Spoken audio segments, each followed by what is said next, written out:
Good morning, sir. Good morning, ma'am. How are you today? I want to introduce myself to you.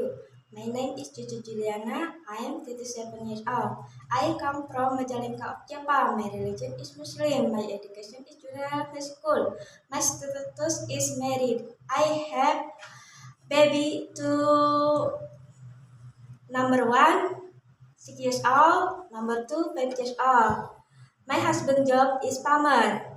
I have working experience before Malaysia 2 years, Arab Saudi 2 years, and Jakarta 2 years. My job is take care baby, take care children, take care elderly, cooking, wash car, and do general housework. I want to go Hong Kong because I need more money for my family and my future. For sure, and ma'am, I will do my best to serve your family until finish contract 2 years or more. Thank you, sir. Thank you, ma'am. See you in Hong Kong.